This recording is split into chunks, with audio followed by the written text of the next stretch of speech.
Welcome to From Betrayal to Breakthrough, and here is a mini dose of Dr. Debbie where I'm sharing tips, suggestions, strategies, and sometimes just motivation to have you move past your betrayal once and for all. Hi there. So today I'm talking about a different type of betrayal, and that's self-betrayal. It's so common, and first of all, there is such a big link between betrayal and self-betrayal, and then just self-betrayal on its own. So I want to dive into it a little bit more. When you think of self-betrayal, what comes to mind for you? What comes to mind for me is when you know something or someone is not in your best interest and you keep going back to it anyway. Let's take something not as personal as a person, but let's take food, right? For example, you know those potato chips, let's just say, are not good for you, yet you keep finding yourself at the bottom of the bag. That's self-betrayal. You know that watching those shows that create anxiety and fear create anxiety and fear, and you keep watching them anyway. That's self-betrayal. You know that person is not good for you. You know it's a one-sided relationship. You know they're just taking and not giving, whatever it is. And you keep going back. That's self-betrayal. Now, before you get all upset with yourself, don't do this. You're doing this for so many reasons. You're doing this because maybe you don't have the skills, the tools, the strategies not to.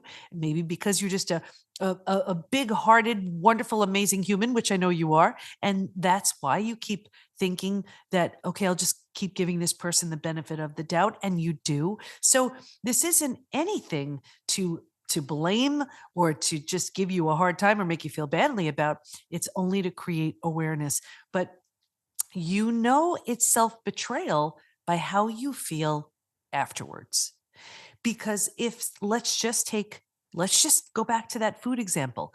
If that food were good for you and you felt good eating it, you would, after you ate that food, feel good, or you wouldn't even be thinking about it. Your body would feel good. Your head would be clear, whatever you go about your day. But think about what happens if you were binge eating or just eating something that you know isn't in your best interest, or, drinking or whatever it is. Think about how you feel afterwards. You feel badly. You're like, why'd I do that? And then you berate yourself and you get all down on yourself. So how you feel afterwards is your number one clue to know that that choice was a choice that led to the feeling of self-betrayal. And now let's go back to a person. You have an interaction with that person. You feel drained, depleted, spent, angry, resentful, bitter, whatever. Take a look. Take a look at what happened. Did you compromise your values? Did you compromise what was important to you? Did you not speak up? Did you not hold true to those boundaries that you wanted to implement? What was it that left you feeling that in a way that just doesn't feel good in your body, in your heart, in your mind? That could be self-betrayal. Because if you were having an interaction with someone that you felt valued you and the relationship and everything else, you'd feel better for it, right? You'd have more energy. You'd feel excited for having spent time in that way. You'd feel happy and energized and all of that. If you don't, take a look. That's largely what's going on. So self-betrayal is one of those things that is so deep rooted. And this could be from so many years ago where you may have conditioned yourself to believe you should just take the crumbs, take what you can get. You're not worthy, deserving of anything more. You're not lovable. You're not this, you're not that. Whatever it was, someone may have actually told you this, and then you interpreted it as, well, I trust that person, so it must be true. And then you take it and you run with it. Or here's the thing, it doesn't even have to be that someone said it. It's just something that you decided to believe and you took it and run with it. And here's the thing, so often, no matter what someone else says, what we say to ourselves is so much worse, so much worse. And we have this harsh inner critic that we allow to live rent free in our mind that just sabotages our success because of this whole self-betrayal. I did 2 TEDx talks, and the one that many of you may be familiar with was my second one. Do you have post betrayal syndrome? Because, of course, we talk all about betrayal here. But the first one actually was called Stop Sabotaging Yourself. And when we sabotage ourselves, it's like we're betraying ourselves. And I gave these examples in this talk, these examples of these 3 clients that I had, and I changed their names. But one of them, I was talking about how here she was this big corporate executive and at the top of her game, and making lots of money in a beautiful office and everything else. Well, she came to see me because her energy was down. So we do a couple of things to get her energy back up, and her energy's up, and so is her clarity. And all of a sudden she realizes, oh my gosh, I hate my job. I don't like what I'm doing at all. I've given up everything for this. I didn't have a family. I never got married. I didn't have a family. I climbed this corporate ladder in this field I chose just to please my parents. I don't even like it, but what do I do? This is all I know. I've given up everything. So instead of pursuing something differently, you know what she did? She went back to what she was doing and sabotaged her success and that feeling of being energized and that feeling of clarity. Because what does she then do with that information? She chose, the idea of, well, maybe it's just easier just to not think about it and go back to what she's doing, because it creates this, uh-oh, what do I do now moment. I gave another example of a working mom, and she put on a lot of weight because she was busy getting the kids ready for the day. And then she'd go off to work, and then she'd come home and make dinner and take care of the kids and go to bed, and over and over and over and over again, completely neglecting herself. And then she realized that this is terrible. I need to take better care of myself. I don't like how I look. I don't like how I feel. So she saw me, and this is back in the day, for weight loss. And she lost about 20, 25 pounds or so.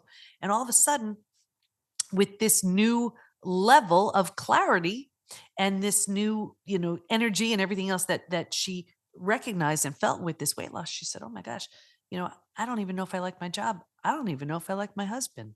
Well, what does she do with that?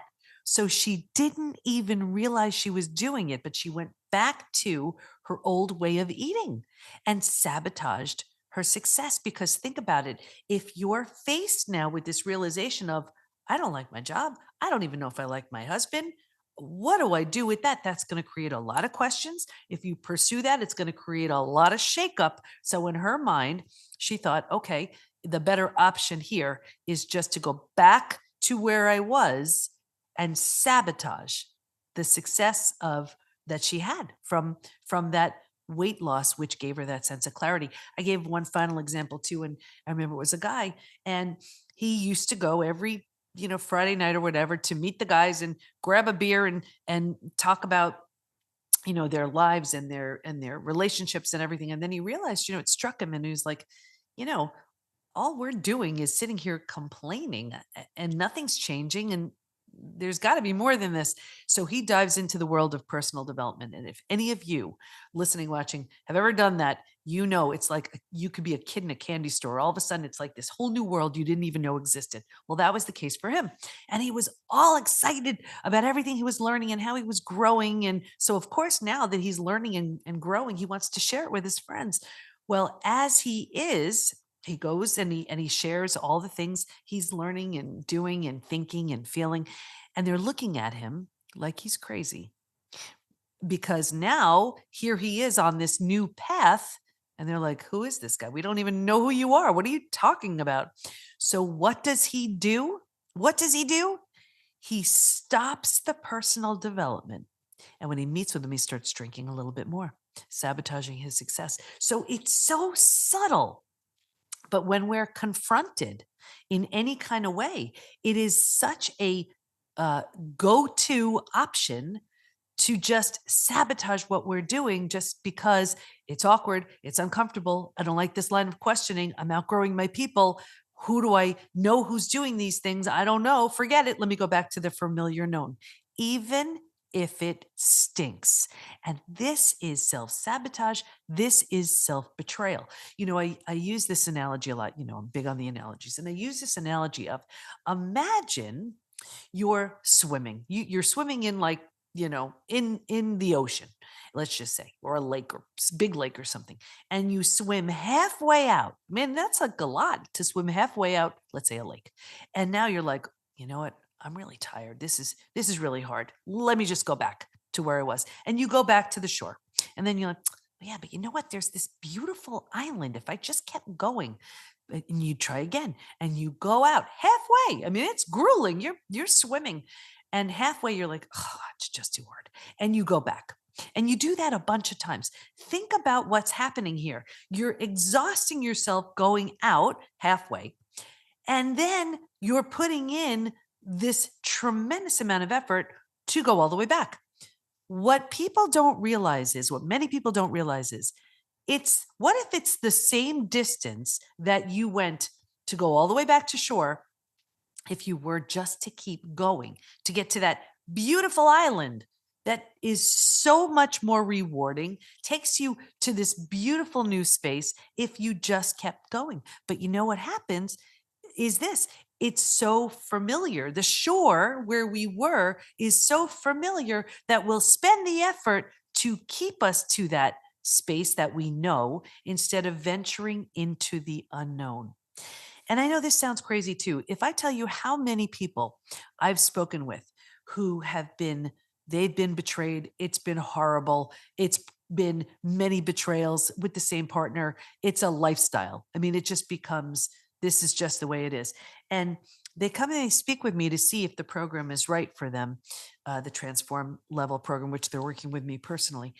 And their line of questioning is so interesting, because it's not, what do I need to do to heal from this?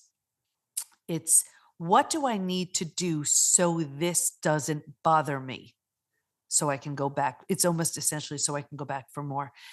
And it's clearly my work is not for someone who's like that, but who, if that's where they're at, and totally okay, maybe they just didn't hit their breaking point yet or whatever, but there's too much of a vested interest in just staying in the relationship completely at the expense of their health, their heart, their mind, all of it. But they have their reasons, and that's not for me to judge, but that's where they want to put the work. Get my head to a place where I don't mind.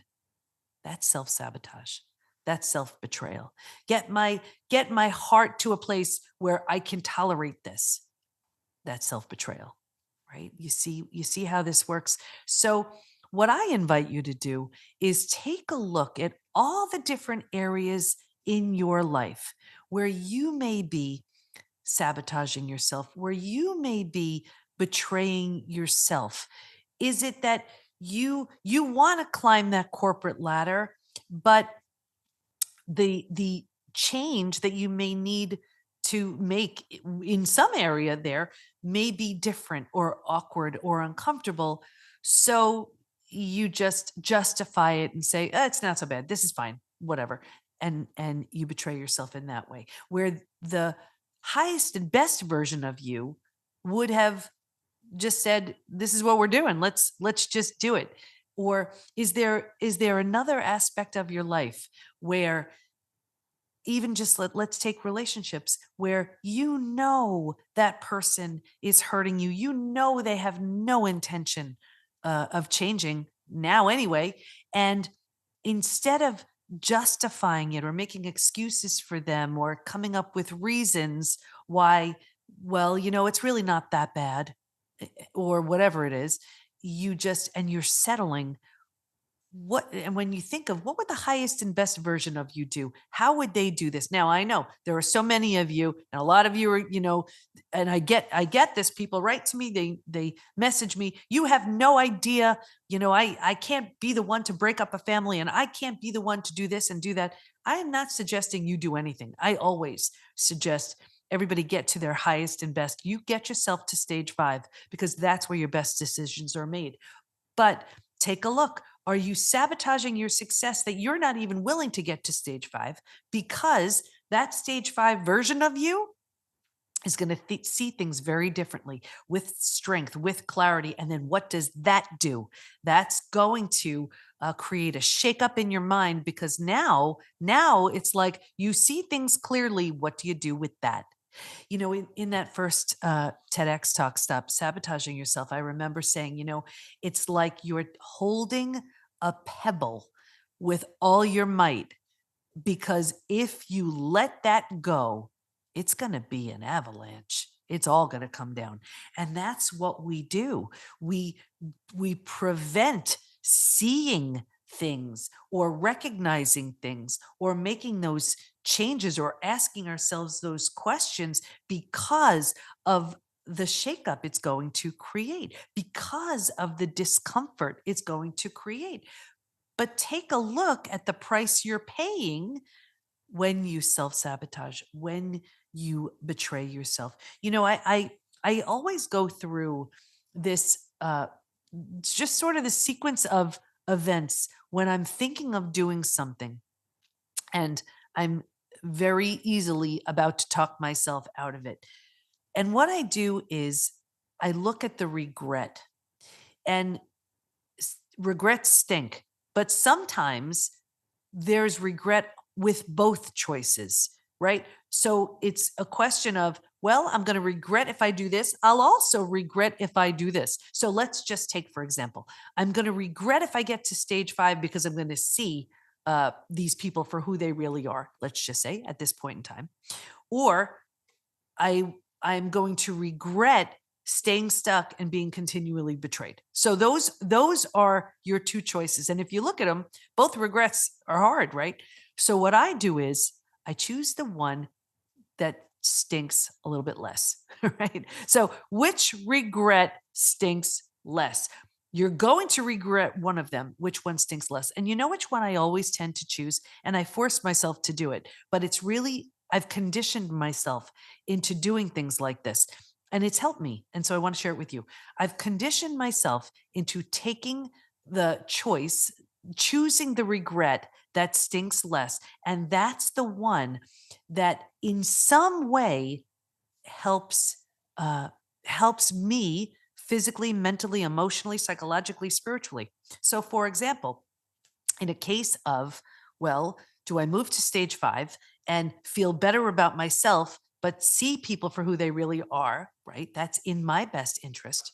Or do I not move through the 5 stages from betrayal to breakthrough? Do I stay stuck in stage 3? And this way, don't have to make any changes, but I'm making myself sick, sad, stuck, small, all of that. And I look at those two and I choose the one where they're both going to stink, but at least if I grow, that's got to be in some way better for me, right? Because we're here to grow. So that's the one I typically choose. So for you, which regret stinks less? No matter what you do, there's that choice. Which one stinks less? Let's go back to something like a food choice. I'm going to, I want to have those chips because when I do, temporarily, it quiets the noise in my head. It soothes it feeds what I'm not really feeding, which is, and here's one of the, when I used to help people with emotional eating, it was a question of, what am I really hungry for? Right? If you feed that, that's the beginning of the end of emotional eating. So I'm feeding that unmet need of loneliness or fatigue or friendship or support or whatever. And instead we binge, right? So the question would be, do I binge? Do I do that? Right? Or do I not? And do I move through those feelings? Which one stinks less? Moving through those feelings is uncomfortable. Getting to the root cause of why we're doing something is uncomfortable, right? That temporary binge that quiets the noise is the other option there. Which one stinks less? I would rather get to the reason why I'm doing something. So if you move through the which one stinks less, what are you going to come to? But you'll find that when you condition yourself to make choices like that, I got to say it. You've heard me say, if you've listened to this podcast long enough, hard now, easy later, easy now, hard later. Take your pick. It's one of those two. these decisions really force you to do that hard now, easy later, right? Let's take that lake example I gave where you could have been swimming out to this beautiful island and instead you swam back to what was familiar and comfortable, right? So it was it's hard in that you're putting the effort in to swim, but that's not the hard I'm talking about. It still is easy now, hard later, because you're still not going where you need to go. Instead of hard now, you swim halfway and you're like, no, I'm going to keep going. It's the same distance, but I may get to somewhere amazing, right? That's the hard now, easy later. Look where I am. Let's look at the food choice. Same thing. Hard now, easy later. You may think to yourself, well, it is hard now because I'm struggling with my weight. I don't like my behavior around food. So you're thinking, well, that must be the hard now stuff you're talking about, right? No, the behavior isn't changing. So it still is the easy now, hard later, because you're still doing the behavior that's familiar and comfortable, leaving you with hard later, the weight issues, upset with your behavior. That's the hard now. Instead of hard now, okay, you know what? I want to binge. I want those chips, but you know something? Instead, I'm going to go for a walk or I'm going to journal. I'm going to get to the bottom of why I'm doing this. What's at the root of it? What do I really need? What am I really hungry for? That's the hard now. Easy later. Oh my gosh, I had no idea it was this, that, the other thing. You see? So, same thing with when it comes to a relationship. Oh my gosh, this stuff is hard. What do you mean I have to change my boundaries and my thoughts and my beliefs and realize my worth and my value and all of that? That's the hard now, easy later. Well, you know something? I see things from a really different space right here. Now, from these eyes, with this perspective, I can move through things a little bit differently or choose not to, but either way, it's coming from a place of clarity and strength. So, just to really sum all this up, you want to take a look and say, what's behind the choices you're making? Is it that you're trying all you can to numb, avoid, and distract yourself so that you don't see, so you don't think, so you don't feel, so that you could do more of the same? If so, are you sabotaging yourself? Are you betraying yourself? Or is it time to say, you know what? This is awkward. This is uncomfortable. This is unfamiliar, but I deserve better than this. I deserve better than what my current uh, life is showing me, because your life, everybody, is a representation of so many different things, but a lot of it has to do with the beliefs you hold. If you don't believe you're worthy, deserving, lovable, all of that, well, your choices, your actions, your behaviors will support that. If you start to believe that you are, watch what happens. Now, also watch what happens, because here's where we get stuck. A lot of people aren't going to like it. They're just not going to like it, because think about it. If the relationship works, quote unquote, if you don't feel well, if you're off kilter, if you don't have your confidence in check, right? And that's how it works. And now all of a sudden you regain your confidence, you see your value, you see your worth, and everybody has a problem with it. What does that tell you? If the only way that relationship works is if you don't feel good about yourself, I want you to really think about that. And I'm saying this because I used to do this stuff myself. I was like, well, you know what? As long as I think this way about myself, everybody's fine. Is that, what is that? What is that? How are we treating ourselves? What are we doing to ourselves so that other people are happy? I remember, I mean, it's such a silly example, but back in the day, I used to get together with a bunch of friends, and we would go out to, let's say, a Mexican place. And I was trying to eat healthy, and then there were the tortilla chips. They give you the chips and the salsa and the guac and everything else. And just so I wouldn't seem like the oddball, I would I would sit there and dive into the tortilla chips just to be, not be questioned about my healthy eating or whatever. And I would leave that and I'd be like, why'd you do that? You didn't want to have those chips. And I would question myself. And I mean, of course they tasted delicious. The only reason why I ate them and ate as many as I did was so I wouldn't be questioned, so I wouldn't stand out, so I wouldn't be different. So, I mean, it's a silly example, but it's really not. I was, if you look at it, compromising what was important to me, eating healthy, right? So that no one would say, "Oh, you're no fun. Why are you doing this? You're different. You're whatever." Because I didn't want to deal with that confrontation. So it is such a small example, such a micro of the macro, right? Such a small example of something that we may be doing on a much bigger scale. Anyway, all of this to say, take a look at different areas of your life. See how it's showing up in your health, in your work, in your relationships. Where are you not standing up for yourself, speaking up, being deliberate and intentional about what you want, who you want to become? And if you're not, question why. Why is that? And then, more than that, take it a step further and say, now I want to take a look at the regrets of doing this or doing something different. Which regret stinks less? And if you condition yourself to choosing the regret that stinks less for you, you're making a choice. Remember, we think that making no decision is the way to go. Making no decision is a decision, and it's typically not one that's in your best interest. So, at the very least, become aware of why you're doing what you're doing so that you can decide, do you want to do something differently about it? If not, again, no judgment. You may not be ready, but there's a higher, better, stronger, wiser version of you that is waiting when you have that level of clarity. And my recommendation is get yourself to stage 5 so you can see and feel and live from that place of strength and clarity. If things are only working if you don't feel well, think of the price you're paying for that level of what you're perceiving as safety. Okay. So I hope this helps. The question is, are you sabotaging yourself? Are you betraying yourself? I mean, this is some deep stuff. Maybe just journal about it, see what shows up for you. I hope this helps, and I'll see you next time. You need the right tools, support, and the right community to move through the 5 stages from betrayal to breakthrough. And we have all that within the PBT Institute. So join us at the PBT, as in post-betrayal transformation, thepbtinstitute.com.